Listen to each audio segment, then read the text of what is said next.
subject.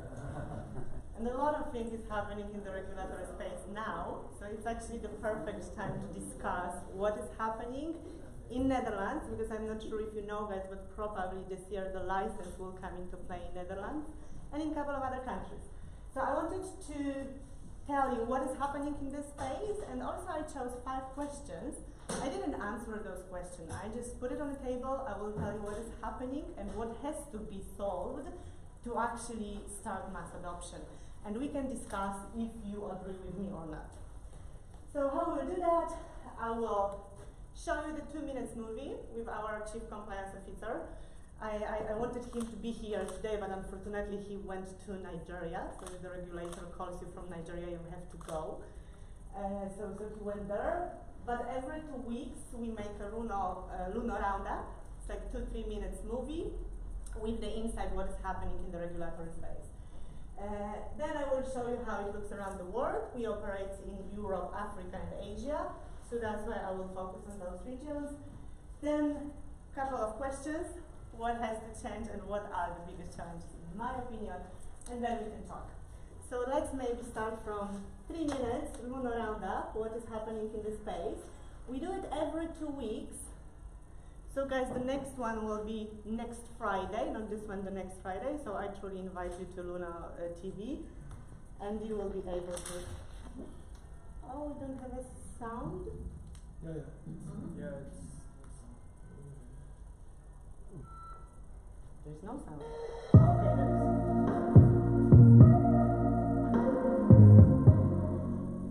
What's up, guys? I'm Samir. Welcome to Lunar Roundup once again. Hope you guys are doing well, relaxing, full of lots of food in this Chinese New Year festivity season.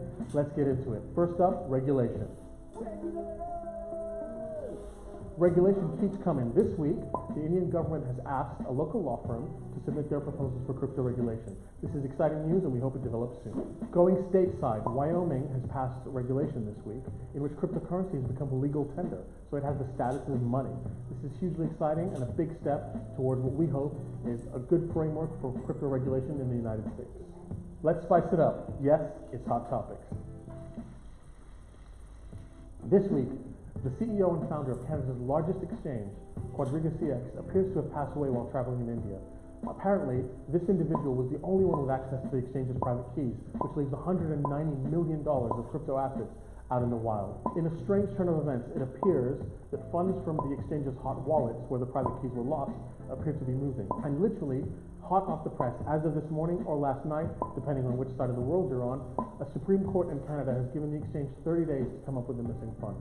We need to follow this really closely, and really, what this really tells us, this whole case, is how important it is to have great governance and great compliance in the space so that we can really inspire confidence for people on the street, institutional investors. The crypto space is a serious, serious place for your money and here to stay. This week, Kraken, the US-based exchange, has made a huge acquisition buying the UK-based FCA-registered trading platform, Crypto Facilities. Apparently, this is a 9-figure deal. Big money in crypto, guys. Lastly, on the Joe Rogan Experience this week, Jack Dorsey, the CEO of Twitter and Square, appeared, and he said that he thinks Bitcoin is going to be the currency of the internet. Whilst we're hugely supportive of this view, Jack, I have 2 wishes for Chinese New Year. Number 1, let me edit my tweets. Number 2, let's get rid of these trolls, Jack. It's that time again, your favorite and my favorite. Ask Luno. So this is the question. We have a question from CryptoZar on Twitter, and he's asking if we have. And you can always ask the question on our Luno TV. I'm not sure which one to find because it's a lot of them. Okay. Perfect, thank you. So I encourage you to go to Luno TV every 2 weeks, next Friday, and we just summarize what is happening in the crypto legislation and crypto law frame, let's say.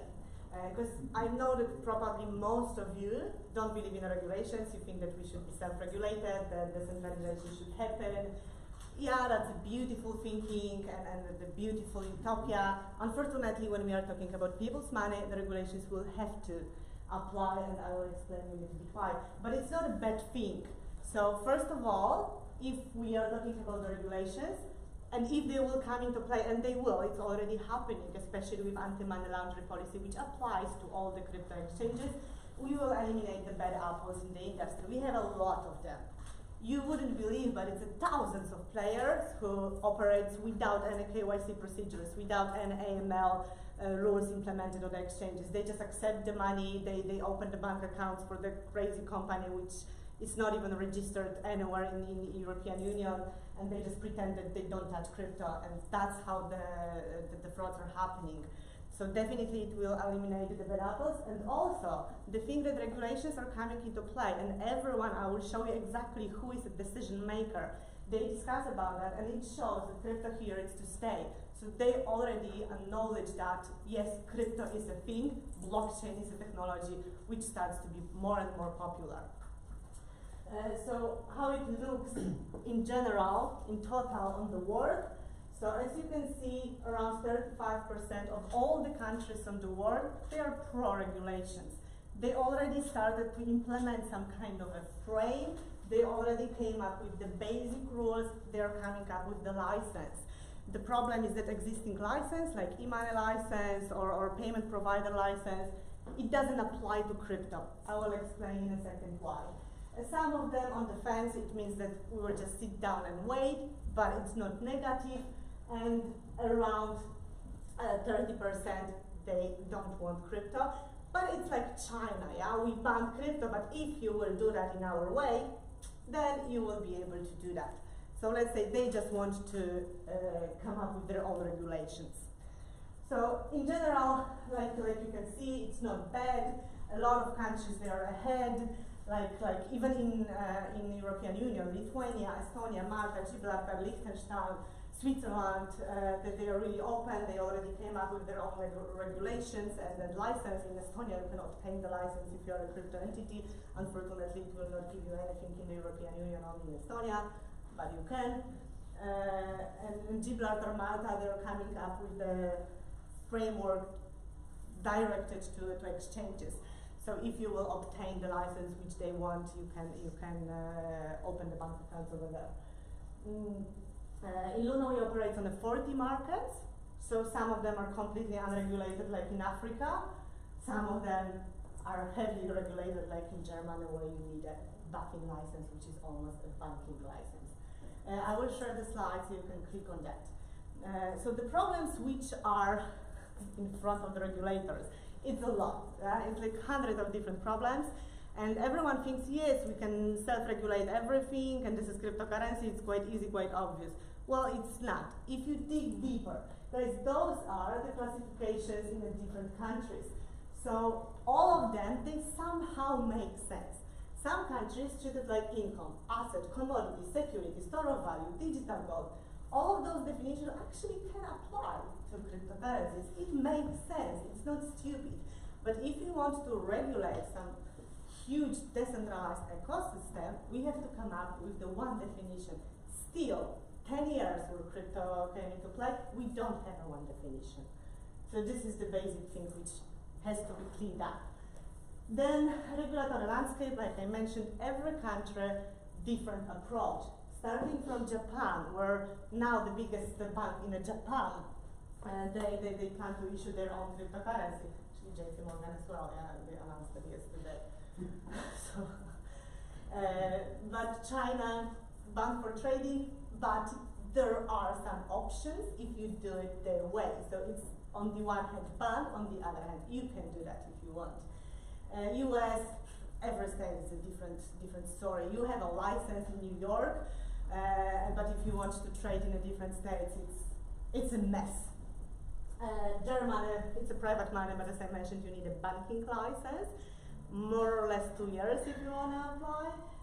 Switzerland, they treat it as a property. South Korea is not defined, but still it's possible to do that, and so on and so on. I provided here the link. It's quite good website, so you can check every country. I put here Netherlands if you are in Netherlands. They update it probably on a monthly basis, so you can see what is changing. It's quite interactive, so also you see what changed and when changed. So it's quite interesting to actually follow the regulations. So this is the one thing, just to regulate what the cryptocurrency is and how the companies who touch the cryptocurrencies should should act based on what license, what kind of legal frame, who will be responsible. But there is another side.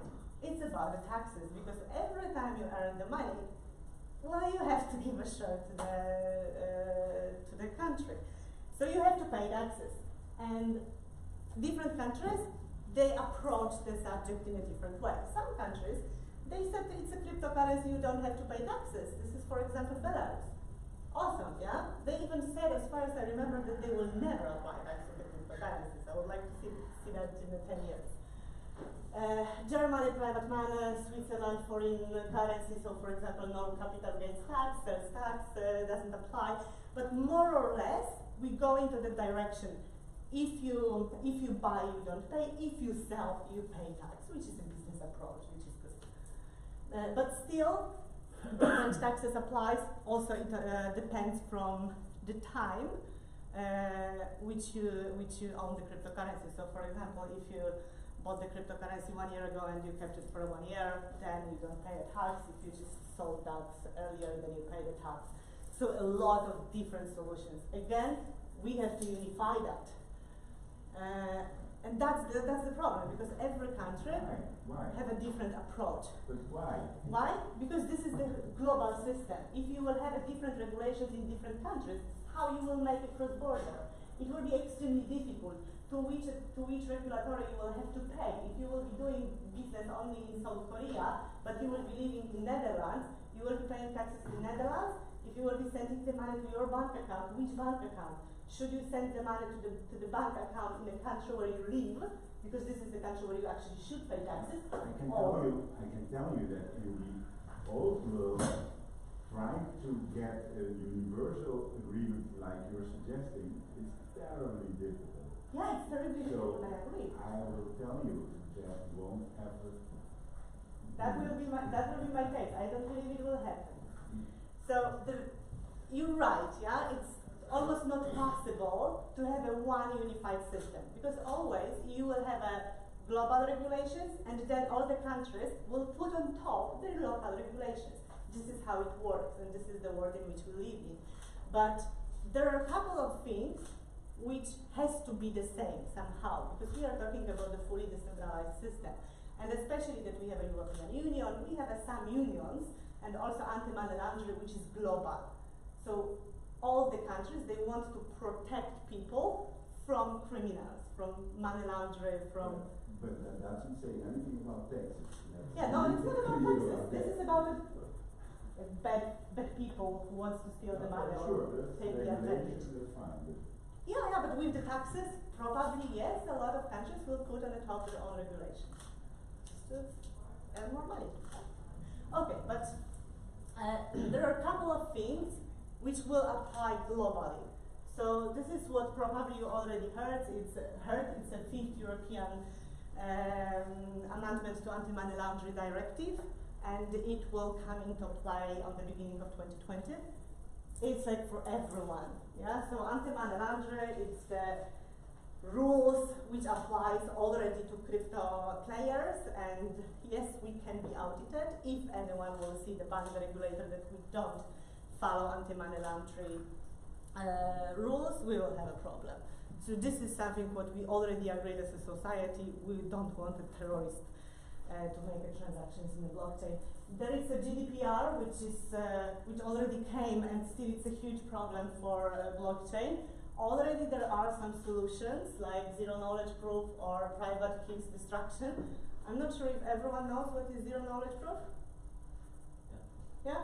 Okay, so I don't have to tell the story about the two balls in different colors. Okay. So this is something what can solve the issues with GDPR. So zero knowledge proof, more or less, if you can prove that you know something without revealing that information, which can apply to blockchain, and then we will be compliant. FATF recommendations, this quarter it will come.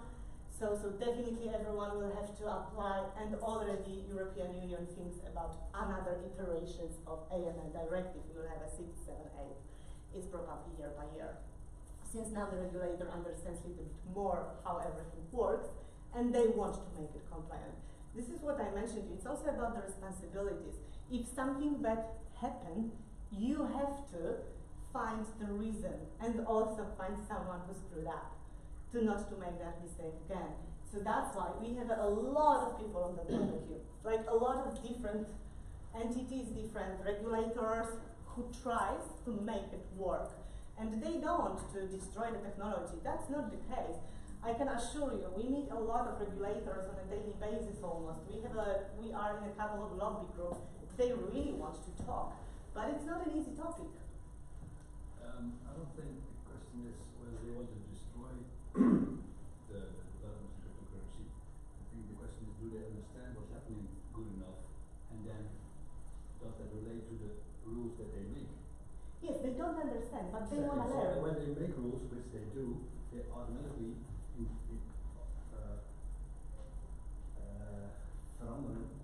change. But you learn they on the way. all change like the developments that are going on, right? So you can say that they don't want to do that, but when they don't understand it good enough, then apparently with the rules they make, they do it. Yes, but so you always do everything right, you never make a mistake. They are also human beings. But They make a mistake. They will learn on the way. And that's a really easy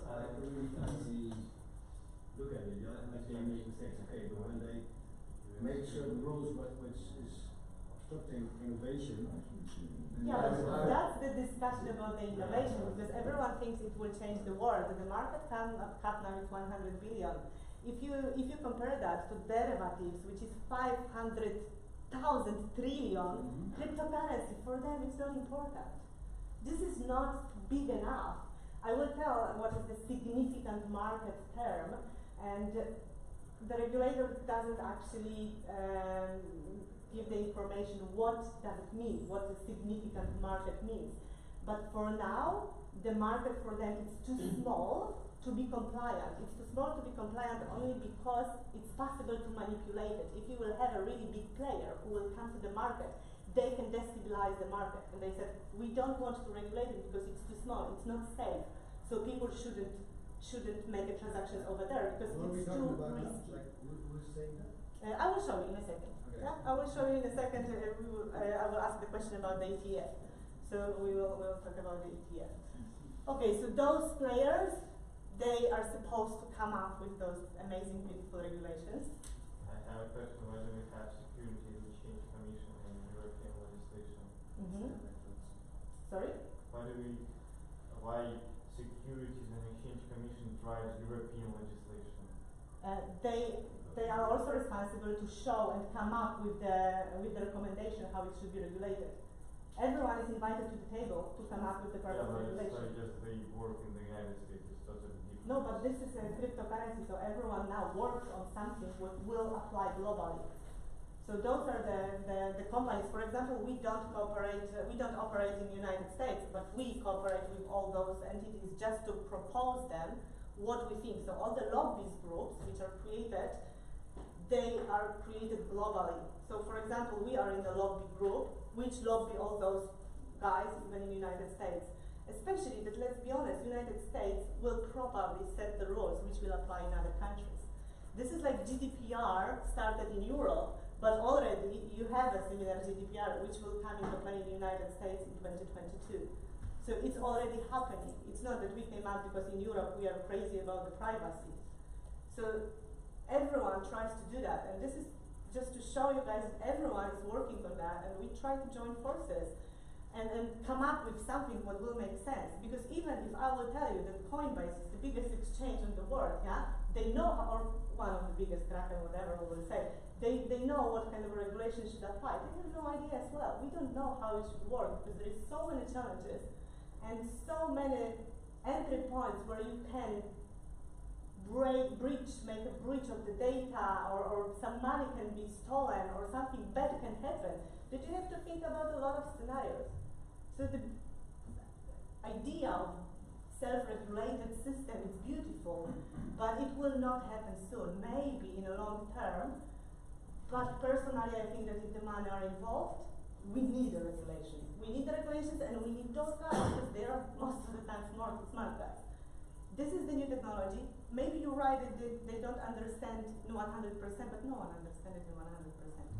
I would also ask students to stand lower enough to apply it. I understand that there are consequences of applying certain laws which are really bad. That's what I understand. So yeah, in my opinion, definitely. For its hopefully it's never going to be regulated completely because it's impossible. But it should be regulated at the same time to make it safe for society. To some extent. So it's a balanced situation. Exactly, but we can't say we don't want anyone to regulate it, because if something bad will happen, to who you will go? So some rules has to apply, and we can't make the assumption that all the people on the world are good and no one will try to take the advantage of the system, which actually gives a lot of possibilities to take the advantage, because it's fully global. I'm not against regulation, by the way. I'm happy to hear that. And also what we were discussing, so all those people, they try to come up with some kind of a global solution, but on the top you always have the local regulator, and they would like to add on the top, like a share on the top, especially Germany, or like really developed markets who just wants to protect their citizens really heavily. Emerging markets are a little bit more open. But definitely we are not talking about completely new legal frame. I believe that we will just adjust the existing one, and this is what is happening.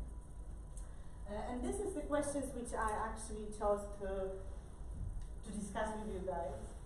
So those are kind of challenges. First one is, will a crypto ETF be granted? The first time, when the application was created, it was in 2013. And now we have a 2019. Still, it's not happening, right? Can blockchain system comply with the privacy regulations?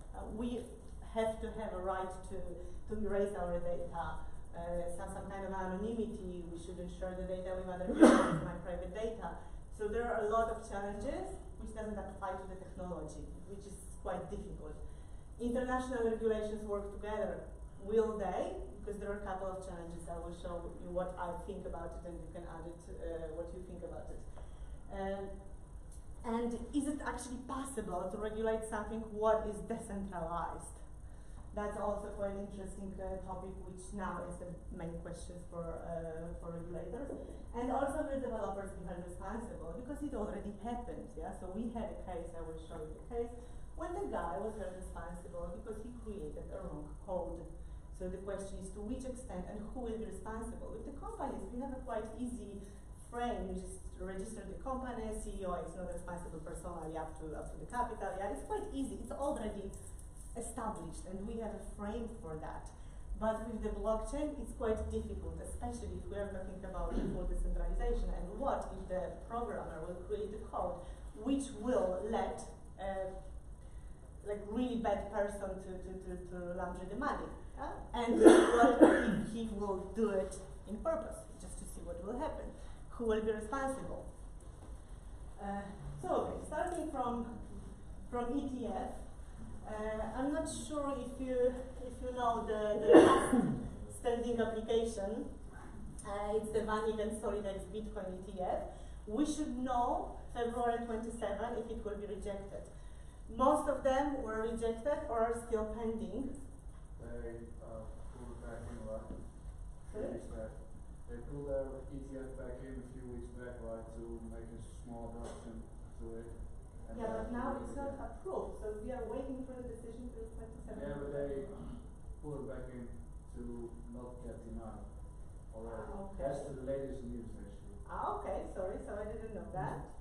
But they are applying a new one with adoptions based on new information they have. So they are going through the whole new cycle.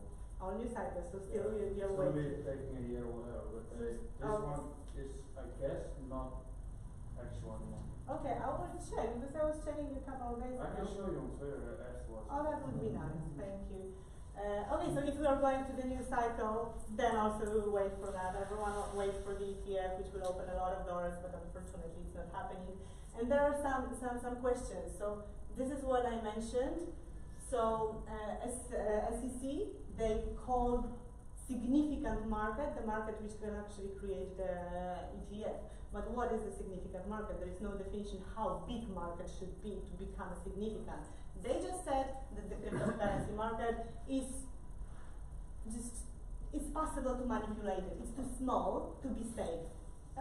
So then, okay, we have to wait. So tell us when it will be significant.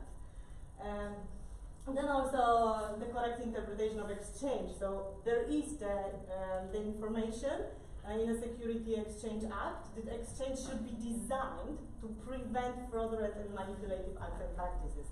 And this is again, what does it mean that it has to be designed? If the programmer has to do some particular things which are not defined still, what has to be done to actually decide that particular exchange is designed to prevent fraudulent and manipulative acts and practices. So it's a lot of things which has to be rewrite and somehow defined, and it's really difficult to do that because the blockchain per se, like a technology, is quite new. And of course, another thing is resistance to fraud and manipulation. So this is what we were discussing. So for example, SEC decided that now the market is too small, so it's not resistant to manipulation, because if someone will put a lot of money into that, that market, for example, it can destabilize everything. So it's not safe to trade. So a lot of things, and now what is happening also is the investigation into Tether. So they decided, it's not official yet, but there are some rumors that they decided that Tether was too wasn't resistant to manipulation, and probably some manipulation happened there. So if it will be confirmed, we will make a step back again. What do you mean then to prevent some manipulation? So it's quite a lot of challenging things which are in front of the regulators, and they don't know how to solve that. I think that we don't know how to solve that. If we would know, probably we would be billionaires. But it's not easy, it's difficult, and it's a lot of money involved, so it has to be done right. And another question, so this is about the privacy regulation. So GDPR, which we already mentioned, CCPA, which is the California Customer Protective Act, this is the same like GDPR, but for the United States. It's coming, already wrote. It will be almost the same like our GDPR. So they want to have the same privacy policy for all the countries around the world. Then what everyone tries to do is implement zero knowledge proof, which is quite difficult. Of course, you can do that, but not every time. But this is kind of a solution. So we had a problem, GDPR, for example, that you can't share the data, they came up with the zero knowledge proof. The right to forget, they came up with the destruction of private keys. So there are solutions, and the regulator comes up with the solutions, which is quite good, right? So it is happening. It's just not. It's not easy. Okay.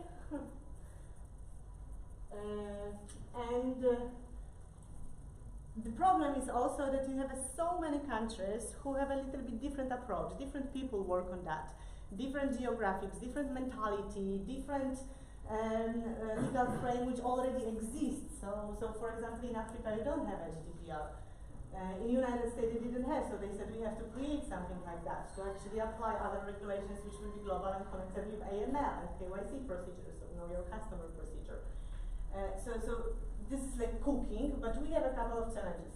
Definitely geographic decentralization, censorship resistance, and the whole mentality in the crypto space when no one wants the regulations and they just want to be self-regulated is also a challenge, because exchanges, they don't want even to cooperate and don't want to share what should be done. This is also a big obstacle. And of course domestic regulators, which sometimes come up with the crazy things. I can give you the example in Poland, it was 2 years ago, they come up with the tax where you have to pay the tax for every transaction, when the traders, they do like thousands of transactions per day, which was insane. And so people went outside of the streets and started to protest. After 2 months, they just said, oh, we are really sorry, we didn't know that it works like that. We will come up with the new regulations. So this is happening, but well, we need a time for that. And also, these things of geographic decentralization and anonymity, you have to combine with the harmonization of securities, commodities, money transmitters, tax laws. So on the top, a lot of different things which are built on blockchain has to also be compliant. Because you don't only have a Bitcoin on the blockchain, you have a lot of different things. You have a lot of ICOs, you have a wide-based tokens, everything, yeah? So you have to just come up with the idea, what is safe, how to explain that to the customer, how they will be protected, how to avoid breaching the system. And also, where does freedom stay for people involved? And in certain cases, ICOs, I mean, people are investing, and they should learn that when you invest, you take a risk. So obviously, Yes. when you're scammed, I think you should be regulated. Yes, so ICOs in my But head. it's also a risk. It's a risk involved. You're talking about protecting customers all the time, but it's also a risk when you invest. Yeah, but You then have I'm a to learn customer of it's a risk. ICO. Sorry? Yeah, but then I'm a customer of the ICO. So I think Yeah. that the people who start ICO, because it's so easy to start ICO. I can be a good speaker and tell you guys, I have an awesome idea. Yeah. I will convince you will give me your money and then I will say, hey, I'm going to Argentina. What's wrong with that? But Wait a minute. Good for you. yeah, but this is the So problem. would you say that the ultimate goal of regulation is to provide a risk-free business environment? No. Just to educate people and also put some legal frame that if someone creates ICO has to obtain some license or meet some requirements, just to make sure that you know who it is, that they have a good intention somehow. It's You the know, same like when you create a It sounds company. like a central planned economy. It ends up with two pairs of different color rules. Yes, because I believe we are building something like that, a little bit more decentralized. Sorry? I mean, what you're suggesting will end up like Russia before the change. Come on. No, I'm telling you that we can't live in a world where any DLT technology will not be regulated. We I'm not have saying to have that. some I'm not saying regulations. that. I'm not saying that. Regulation is not a purpose on itself. Of course not. Of course not. It's just to protect people. The least you have, it's enough. Yes, I fully agree. I don't tell you that we should have an extremely complicated regulation. I'm just saying that we have to have something. It can't be like a wrestling that everything is possible and do whatever you want. Is there a country already that's really doing a good job now? Maybe you should already. Personally, I think that this is Estonia and Lithuania. Okay. So Lithuania, I'm not sure if you heard the story, because Lithuania now they are issuing a lot of fintech licenses, and even Google obtained that, Revolut obtained that in Lithuania. So they want to take the advantage of Brexit. Sorry, I have to interrupt you because that's simply not true. You know why Google went to Lithuania? Because they can get license easy there. And that's why it's written But all what's wrong over with the that? We paper. just agreed that we want to have the regulations which are easy So to how can you obtain. say that it's well regulated? I think that Estonia is well regulated. But you just said that. I just say that, yeah. I just said that Estonia is well regulated in my opinion. Yeah. Estonia, I mean, it's also Estonia, a problem with Lithuania. Estonia. I was in Estonia like a few days ago, and the guy who works with government, he told us there are different problems in Estonia. They have Ministry of Finance and they have government, and they struggle. They have some things like stupid crypto licenses from it's not a license, it's a thing from It is a license in Estonia. it's thing from financial intelligence unit. It doesn't give you any rights. Any country can, any exchange can get it like in 5 seconds. It costs you 4,000 euros, and they earn money because of it. I don't It's- agree that it's so easy to obtain. It's- This is first thing. They have 600 or something like licenses in less No, than a year. that number of the company, probably it's like 200, not 600. From UK, they started to obtain that license because they are afraid that Brexit will happen and they need a license who will apply to the European Union. So that's why they chose Lithuania, or Estonia, it depends which company, because it's easier to obtain than, for example, in Germany, where the legal frame is extremely complicated. But it doesn't mean that it's not a valid professional license. Why do you think it's not valid? Why do you think that it's a bullshit? It's the country which is in Europe. It obeys all the rules from European Commission. What's wrong? No, but there is serious discussion and people are questioning whether the process is going like. People are questioning Malta No, and but Gibraltar from the last 10 European years. Commission, from European. I mean, I'm not commenting the guy on the street. The regulators are scratching their heads and ask whether. You can't come up with the license which will apply to the whole European Union if you don't obey particular rules. They are in EU. They have to obey some rules. They have to audit the company in a proper way. But you can discuss the same about the Gibraltar, Malta, Liechtenstein. The same. We can discuss and we can think, okay, they are probably a bit more open. Malta is prosecuted now. So it's happening, okay, but this is the question which you asked from the beginning. Is it better to have a really low requirements or too complicated? You said as well that it's better to have as low requirement as possible. But don't think that will become a worldwide standard. I'm not saying that Estonia will become a worldwide standard. Definitely no. Why do you speak about Estonia? Like in Estonia, like in Lithuania, European Central Bank have two types of licenses. They give like payment institution license and e-money license. In Estonia, they give not a license. There is a thing from Financial Intelligence Unit compliant with AML. It's not a license at all. And if you think about licenses that Estonia gives, they give only 10 payment institution licenses. And in Lithuania, there is a different thing happening. Yes, but in Estonia, I mentioned because they have a crypto license. This is dedicated to the crypto It's entity. not a license. It's nothing. It's licensed, officially it's licensed, just it will not open you the door in all other countries to open bank account. And this is the biggest problem, which always is in the crypto industry, to open bank account. It's like you can, like you know that you cannot open really bank account with this license. It doesn't work like it's. Well, I did it, and I did it in Germany, even with the Estonian license. So I think it's possible, but of course you have to go through the due diligence with every bank. So you show the license. Yes, as Luna, we also now are applied, almost obtained that FCA license because we decided that we need something more. So we also have the FCA license from UK, which is a little bit more prestigious. What kind of license? It's e-money license. Yeah, but it's more prestigious, and then banks, they are more willing to open bank accounts for us with that license than Estonian one. But with Estonian one, it's two different type of licenses.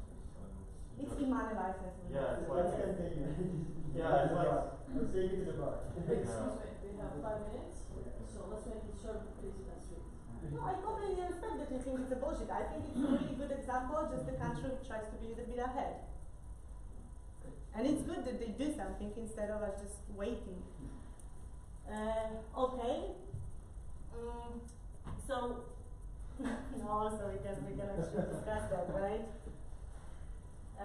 So, which online platforms they actually should trade in digital assets, and if decentralized exchange, they are big enough to do that. They are resistant for manipulation. So you can click here, and we can discuss that in the details. But for now, the published guidance are not met with an exchange. So it's not possible to meet the guidelines which were issued by SEC, so Security Committee. And the case connected with the developers, because everyone thinks that Maybe with the last slide, maybe you should just be like providing good information about decentralized exchanges as a government and say, hey, this is something that you can trade very good on, and this is a scam. And then you make that information open to the crowd, and people are free in their choice of the centralized exchange. And you don't need more regulation then. You just need good information about what's what. yeah, but we don't have that information. So a lot of exchanges, they don't want to share that information. No, but as a government, you can investigate, you can do research, right? You have Yes, the but means. You have the means to do research. You have the means to market what you find, and Yes. you can market what you find, and you say, hey, people, this is what's it. This is a decentralized exchange. Here you can do proper exchanges, and this is a decentralized exchange where you get scammed. And I mean, you cannot stop it. Yes, So but why not just provide clear and transparent information about it? But you mean the exchange, you just give the information like to for the people. Like last slide you said, can we regulate decentralized exchanges? Yes, but then you make the assumption that everyone who creates exchange, they actually want to do it in a legit way. No, But I most of make the the people, assumption they that don't. there's a government fund that does investigation into the decentralized exchange, provides knowledge about the exchange that's there. Yes. That's what the assumption that I make. And then you don't have to put all that money into researching whether you can regulate it or not. You just make transparent what they do. Yes, but if the exchanges are not regulated, That's they will wrong, not that's provide wrong. the Yeah, info. let's let her finish, and then after. Yeah, but it's like But it she's seems like a circle. she's asking questions, so I'm trying to No, that's answer. good. That's good. But this is like a. Oh, sorry. Sorry, Anna. No, No, it's. No, I asked the question. I'm not answering those questions. I asked the questions because I don't. I think we can have endless. I don't know the answer. It's not a discussion, it's just the option. Whatever you can. No, sorry.